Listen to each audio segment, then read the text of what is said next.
try to find whatever it is that you love. So in the case of Ken Robinson's talk, that girl was a dancer. Okay, she couldn't stop moving because she was a dancer, yet she was forced to do this and that.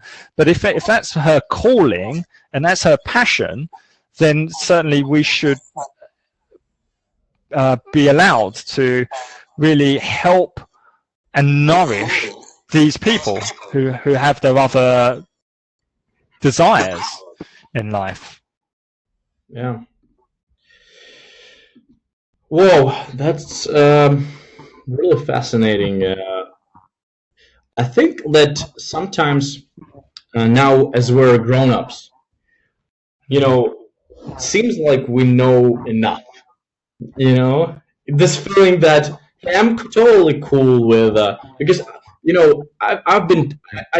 it's been tempting to me to touch some new courses, to take new courses on Coursera. I know.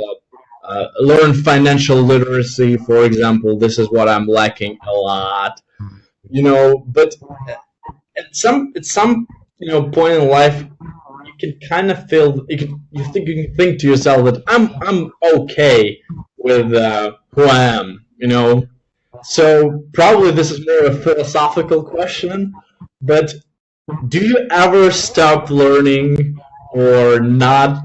And if you think that you're totally well prepared to live the life you're living, do you really need to take another class at Coursera or whatever learning institution? Well, there's nothing wrong with learning, by all means. I mean, especially when we're talking about the case of technology. If you do an IT course, okay, and you did that IT course 4 years ago, automatically that is going to be obsolete. Obsolete. So it's very important that we do keep our minds open to the suggestion of learning about the world around us and also about the technology and those things which are going to change our lives, but also be beneficial to our working lives as well. And again, it goes back to this mindset of that people should learn to accept and understand that the world is changing and that we have to be digitally ready. I mean, me personally, I love learning. I hate studying. So again, it goes back to how is that teaching process implemented? Well, if there's something which allows me to learn through kind of passively, then I'd probably learn a lot better by doing that than by doing, rather than reading blocks and blocks of text on whether it be an EDX page or a Coursera page, whatever. I think what happens with a lot of people when we're young, we're very playful, we're very creative, and then as we get older, we're kind of expected by society to not be. That you're always told that you need to work in a 9-to-5 job and have some stability and all of this, and this kind of affects our creativity. So we should, and a lot of people's creativity has been really suppressed by whatever traumas they've had in their life, or whatever upbringing they've had, or whatever people have told them that they cannot achieve, or that their idea is nonsense, or that it will never work. I think you should always try to ignore the naysayers and say it's not going to, who tell you that something's not going to work. Maybe it won't, but at least you tried, by all means. Yeah, and especially living in an ever-changing world, we're constantly seeing some new things, and you're exactly right. Like 2 years ago, you learned how to code, might not be that relevant anymore, right? Or that language which you learn might be obsolete. Yeah. So, yeah. Do you guys have any questions? I have to confess, I'm not that good in terms of managing these tools for live streams. But Simon, I think you're watching. Can you send us a message? Do you have any questions?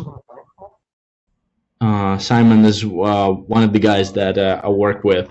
I help with him given him some business English lessons. Okay. Hello, Simon. Simon Says. Where's the origin of this thing? Like Simon Says, is this from a movie or? It's a children's game in the UK, isn't it? Oh, so really? you'd ask or you say to the students, Simon Says, put your hands on your head, and the students put their hands on their head.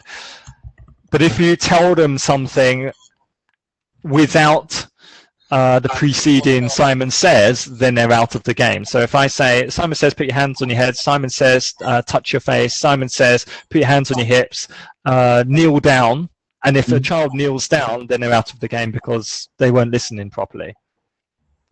No, here's something interesting for Richard. Okay, okay, seems like everyone's quiet. Yeah, but all the applications there are people coming up with, they're just very. Sometimes you cannot keep up with the pace, And you mentioned that we're kind of sneaked into this last kind of car where we're still are pretty good, working with new technology. But I see that I kind of not that good with some apps. I think your daughter, I don't know how old is her, but I think kids can be much more comfortable with some apps that we're not, just having neck working with, And this is what you mentioned. Yeah. This is like a digital kind of growth, or what it is, life in digital, digital. Yeah, being digitally native. Yeah. I mean, but if I gave my daughter a cassette recorder, she wouldn't have a clue what it is. So, I mean, we're all born in different times where we're exposed to the technology of the time. But do you think that cassette recorder isn't cassette recorder, by default is easier than like knowing how to do filters in TikTok? I mean, like, or it's equally difficult depending on when we were born. Yeah, I mean, I think what works to our advantage is that we've seen the progress of technology. So in the 80s, in the early 90s, etc., these things were very kind of new. And then things have progressively progressed, but not too much. So, for example, if you think of Windows, right? I mean, I was first exposed to Windows 2.1 and then Windows 3.11 and then Windows 95.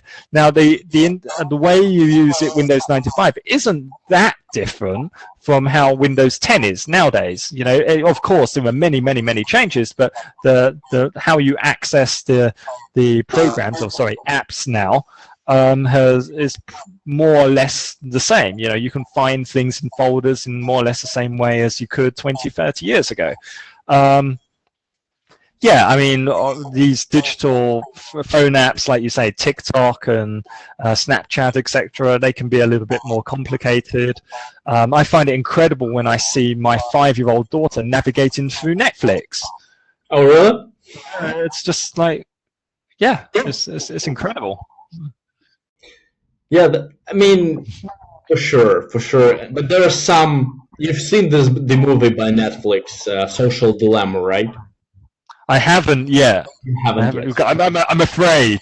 Yeah, we're never gonna be the same after you watch it. So, right. Yeah, guys, whoever didn't see the movie, I'm not sure you can. I'm pretty sure that you cannot watch Netflix in China, but you can contact me and we'll make something happen. Maybe I'll send you some fragments, or whatever, while no one's watching. Okay. So Richard, that was exceptionally interesting conversation. Thanks a lot for joining me. Thank you very much, Chris. I mean, it's been a pleasure. Yeah. And see you around, man. Yep, definitely. We'll be in touch. Bye-bye. And shout out to all the viewers who've tuned in to watch. I hope you've enjoyed our little conversation. Yeah, guys. Speak Bye, to you everyone. soon.